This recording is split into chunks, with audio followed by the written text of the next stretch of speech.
स्वागत है आपका कार्य गुरु में एक बार फिर से। और आज हमारा का जो टॉपिक होने वाला है वो कुछ इसरो या भारत में जो अंतरिक्ष के संबंधित क्षेत्र रहे हैं उससे संबंधित हम कुछ डिस्कशन करेंगे कि भारत में अंतरिक्ष में क्या भारत ने काम किया है या इसरो क्या है, इसके संदर्भ में थोड़ा सा डिस्कशन।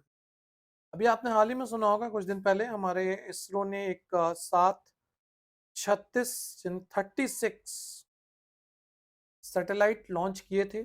और ये एक फर्म थी वन वेब करके ये फर्म है जिसके लिए इन्होंने काम किया है।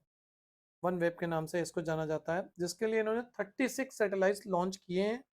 तो ये 23 अक्टूबर, ये आपको थोड़ा सा याद रखने वाली बात है क्योंकि एग्जाम में हो सकता है, पूछा जा सकता है। ये रिसेंट का है एक्टिविटी। हम बात करेंगे इसके बारे में भी डिटेल में कि कौन कौन से क्या क्या इसरो का रहा है घटनाक्रम, या उसका इतिहास क्या रहा है, भारत के इस पूरे प्रोग्राम का जो अंतरिक्ष में इस टाइम चल रहे हैं उनमें भारत का क्या रोल रहा है, भारत का क्या इतिहास रहा है, उसके विषय में भी हम चर्चा करेंगे। तो उससे पहले ये समझते हैं, अभी ये रिसेंट का ही एक था इवेंट जो इसरो ने लॉन्च किया, और ये काफ़ी बड़ा चैलेंजिंग पार्ट था क्योंकि 36 उपग्रह को लॉन्च करना एक साथ एक अपने आप में चैलेंजिंग टास्क होता है। तो वन वेब लियो करके एक कंपनी है जिसने ये कॉन्ट्रैक्ट दिया है इसरो को। और इसका एक लॉन्च हो चुका है 36 का, और दूसरा लॉन्च होने वाला है जो आने वाले टाइम में आपके हो सकता है वो यानी जनवरी में हो सकता है हो जाए, या उसके आसपास हो सकता दोबारा लॉन्चिंग हो सकती है। तो ये जो लॉन्चिंग हुई थी, ये इसके लिए जो रॉकेट यूज हुआ था वो रॉकेट था आपका LMV-3। इसके बारे में भी हम बात करेंगे कि क्या होते हैं रॉकेट्स, कौन कौन से होते हैं, क्रायोजेनिक इंजन्स क्या होते हैं, कौन कौन से PSLV, SLV, LMV, ये कौन से हमारे रॉकेट लॉन्चर्स हैं जो यूज हो रहे हैं। यहाँ पे एक थोड़ा सा और छोटी सी बात मैं आपको बताता चलूँ कि ये जो रॉकेट इसके लॉन्चिंग के लिए यूज हुआ LMV-3, इसी सेम रॉकेट से हम लोगों ने इससे पहले चंद्रयान 2 चंद्रयान 2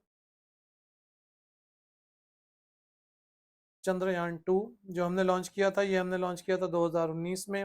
उससे पहले 2018 में GSAT जो हमारा उपग्रह है, GSAT-2, ये 2018 में हमने लॉन्च किया था। और GSAT-1 ये हमने लॉन्च किया था 2017 में। तो ये सारे जो उपग्रह थे, ये हमारे, उससे पहले 2014 में भी इसका इसका इस्तेमाल किया गया था इस रॉकेट का। तो वहाँ पे एक क्रू मॉड्यूल था जो एक्सपेरिमेंट्स के लिए यूज किया जाता है, तो वो वहाँ पे लेके गया हुआ था। लेकिन ये सारे मिशन जो थे वो हमारे भारत सरकार से संबंधित थे। ये जितने भी मिशन थे यहाँ के, ये सारे आपके भारत सरकार से रिलेटेड थे। लेकिन ये वाला जो मिशन अभी हुआ है 23 अक्टूबर को, ये हमारा एक कॉमर्शियल उड़ान थी, यानी कि ये वन वेब लियो जो कंपनी थी उसके 36 रॉकेट लेके गया है ये, और इसको 36 उपग्रह लेके गया ये रॉकेट, और इसको उसने सक्सेसफुली लॉन्च किया है। तो ये हम कह सकते हैं ये इसकी 5वीं लॉन्चिंग थी जो अभी की गई। यानी पहले के 4, एक 2014 में, फिर 17, 18, उसके बाद 19 में चंद्रयान 2, और फिर उसके बाद हमारा ये लॉन्च हुआ है।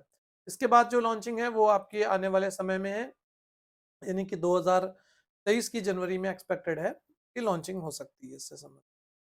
जो इसके 36 और उपग्रह उनको फिर लॉन्च करेगा। तो चलिए इसमें थोड़ा सा हिस्ट्री समझने की कोशिश करते हैं। भारत में अंतरिक्ष प्रोग्राम का कब से शुरू हुआ? तो इसरो जो है, इसरो की स्थापना हुई थी जून 1972 में। जून 1972, यहाँ पे ये हिस्ट्री है इसकी, जब इसरो, भारत का भारतीय अंतरिक्ष अनुसंधान संगठन, इसरो, तो इसकी स्थापना की गई, यानी इंडियन स्पेस रिसर्च ऑर्गेनाइजेशन जिसको हम कहते हैं इंग्लिश में। इसकी स्थापना हुई, और इसकी स्थापना के बाद जो है हमारे बहुत सारे कार्य शुरू हुए। और इसके जून 1972, और कुछ इसके अगर आप थोड़ी सी और हिस्ट्री में इसकी जाएंगे तो 1969 में इसकी प्रारंभिक स्थापना हुई थी। यानी कि इसके बाद अंतरिक्ष दो चीजें थी यहाँ पे, अंतरिक्ष विभाग था और एक अंतरिक्ष अनुसंधान संस्था संगठन था। तो ये दो चीजें थी जो 1969 में स्टार्ट हुआ था हमारा अंतरिक्ष विभाग, और 1972 में इसके प्रॉपर जो कार्यक्रम थे वो सारे के सारे शुरू हुए या प्रारंभ होना शुरू हुए। तो इसी में थोड़ा सा और आगे बढ़ते हुए इसको समझते हैं। फिर क्या किया हमने 1975 1975 में भारत ने जो अपना पहला उपग्रह भेजा था वो 1975 में भेजा था। इसको हम आर्य भट्ट के नाम से भी जानते हैं। तो ये थोड़ा सा समझने में, बाकी इससे पहले अंतरिक्ष के programme mostly United States of America यानी कि संयुक्त राज्य अमेरिका और उस समय का यूएसएसआर यानी अब जो रशिया है, रूस है, वो उस समय का यूएसएसआर हुआ करता था। तो उस यूएसएसआर के समय के जो हमारे अंतरिक्ष कार्यक्रम थे वो सारे होते थे। इसके बारे में भी हम कभी विस्तार से चर्चा करेंगे कि जो इंटरनेशनल कम्युनिटी यानी अंतरराष्ट्रीय स्तर पे अंतरिक्ष का विकास किस तरह से हुआ है या अंतरिक्ष में क्या क्या उपग्रह आए हैं, इसके बारे में भी हम लोग कभी बात करेंगे कि चांद पे सबसे पहले कौन गया था, जैसे कि अब उसके विषय पे भी किसी अन्य वीडियो में हम चर्चा करेंगे। तो आइए देखते हैं जो भारत का विकास था, भारत के अंतरिक्ष का जो प्रोग्राम था वो क्या था। तो आर्यभट्ट 1975 में हमारा लॉन्च हुआ था।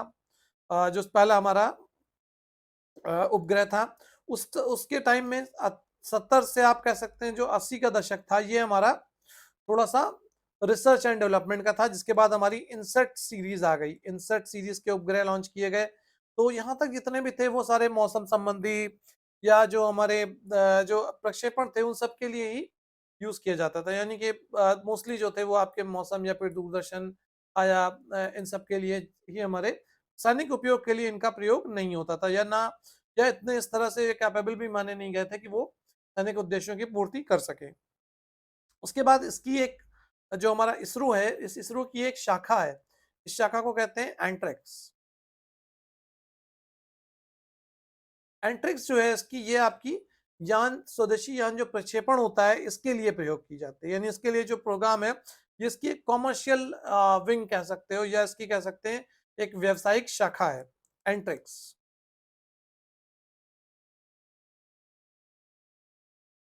एंट्रिक्स जो है वो इसकी एक कॉमर्शियल या व्यावसायिक शाखा है, जिसका काम क्या होता है, जो आपके इस टाइम जो प्रक्षेपण उपग्रह कॉमर्शियल पर्पस के लिए भेजे जा रहे हैं इन सब का वो संचालन करती है। यानी कि जो अन्य देशों से उपग्रह भेजना है किसी भी, या किसी को भी लेना है, तो उस सभी चीजों के लिए ये हमारा एंटेक्स का काम है कि वो इस सबको देखती है।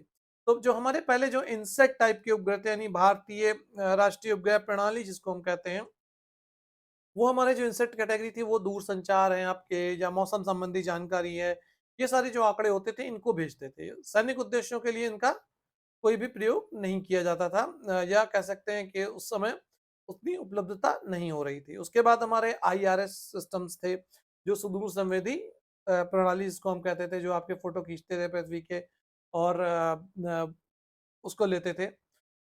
तो अभी क्या हो रहा है, जो उसके बाद जब धीरे धीरे हमारा एंट्रिक्स जो आई, एंट्रिक्स का काम क्या था कि जो कॉमर्शियल आपके बहुत सारे उपग्रह हैं उनका प्रक्षेपण करती है। तो ये लगभग 1992 के आसपास इसका काम जो था वो शुरू हुआ, मेन फोकस एरिया, जिसके इसके अंतर्गत एक अंतरिक्ष कॉरपोरेशन लिमिटेड बनाई गई है कंपनी, जिसका काम क्या था कि जो आपके इंटरनेशनल डीलिंग्स वगैरह हो रही है या जो कारोबार कर रहा है आपका इसरो, उससे संबंधित डिसीजन लेना या उससे संबंधित जो कार्य है उनका निष्पादन करना। तो ये जो कार्य था वो हमारा यहाँ पे शुरू होना शुरू हुआ।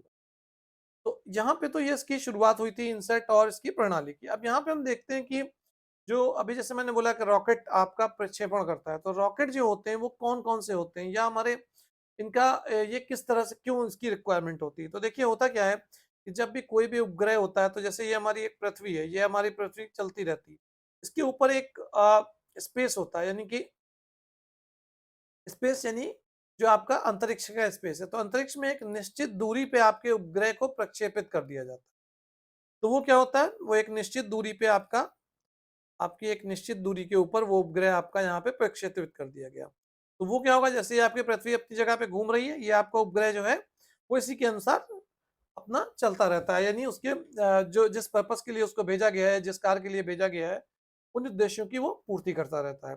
तो यहाँ पे जब इसको स्थापित किया जाता है, तो उसके लिए हमें चाहिए होता है एक रॉकेट लॉन्चर, जिसका क्या काम होता है कि वो इसको यहाँ पे उठा के भेज सके और इस लोकेशन के ऊपर उसको रख सके।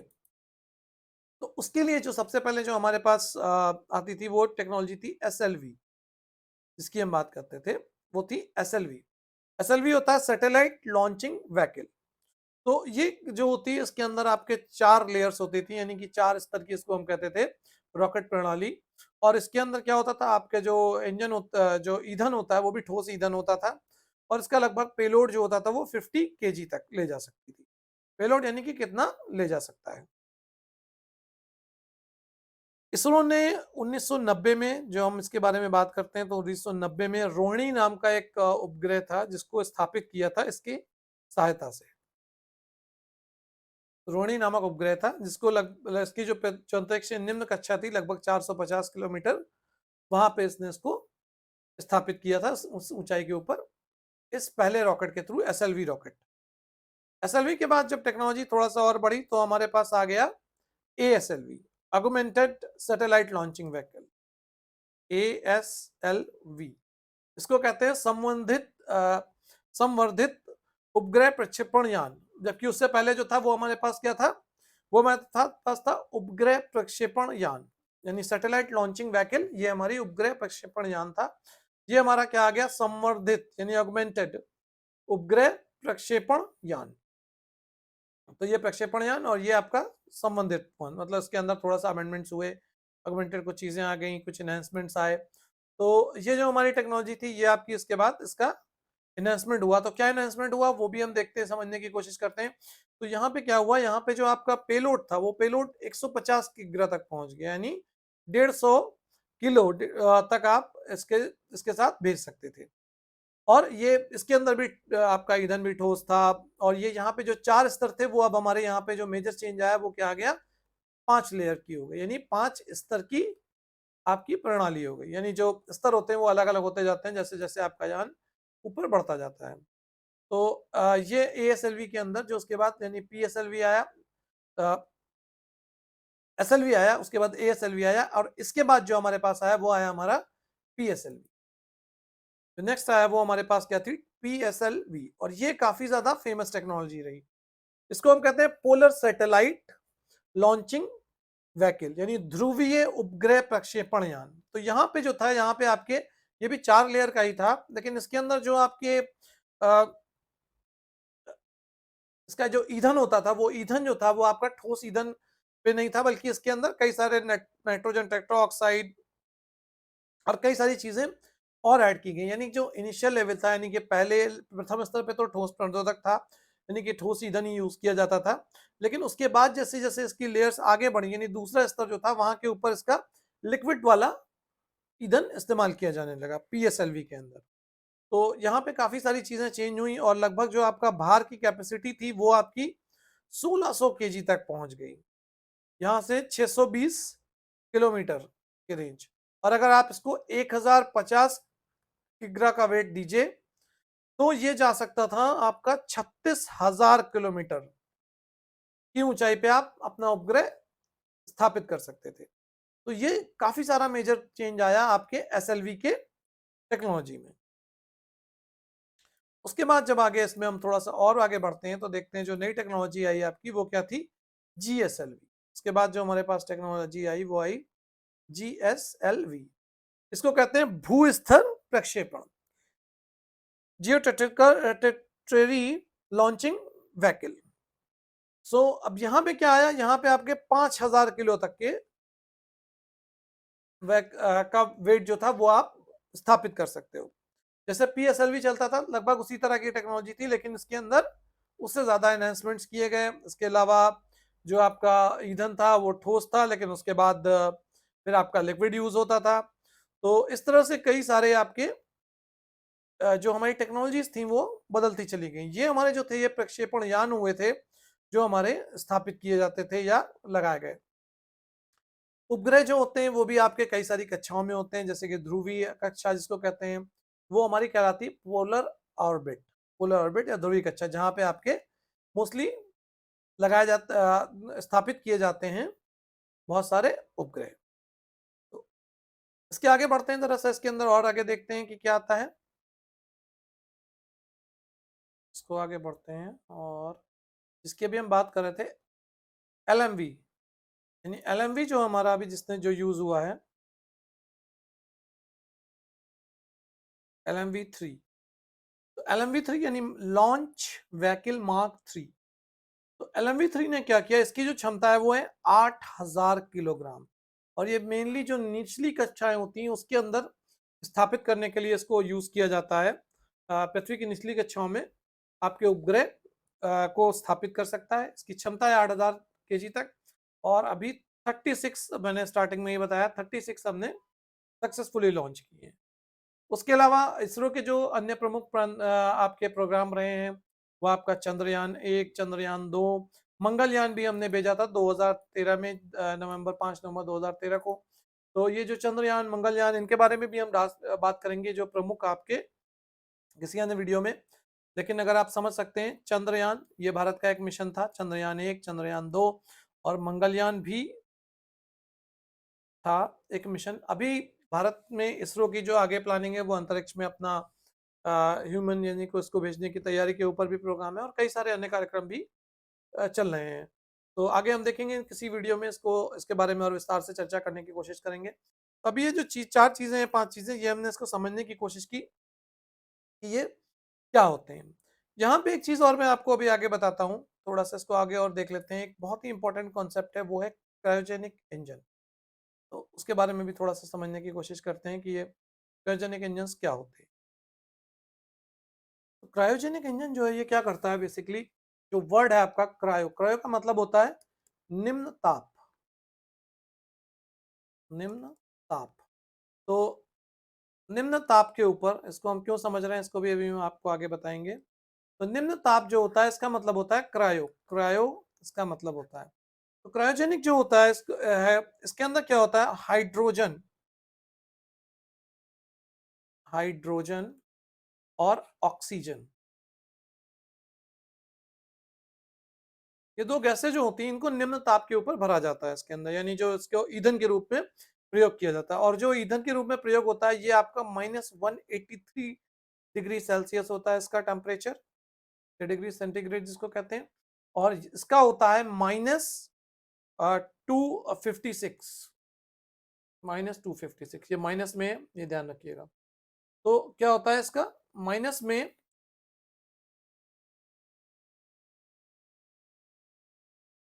आपका 253, 183 और 256। तो ये इतना जो टेम्परेचर होता है ये इतना कम होता है। इस टेम्परेचर के ऊपर जो आपका ईंधन होता है वो इसके अंदर भरा जाता है, और उस ईंधन को भरने के बाद हमारा क्या काम होता है कि हम इसके अंदर, जब ईंधन भर जाता है हमारा, फिर उसके बाद उस ईंधन को प्रयोग किया जाता है अलग अलग स्टेज में। वो कौन सी स्टेज होती है उसके बारे में भी हम थोड़ा सा समझेंगे अभी। तो जो हमारा GSLV था जिसके बारे में अभी हम ऊपर बात कर रहे थे यहाँ पे,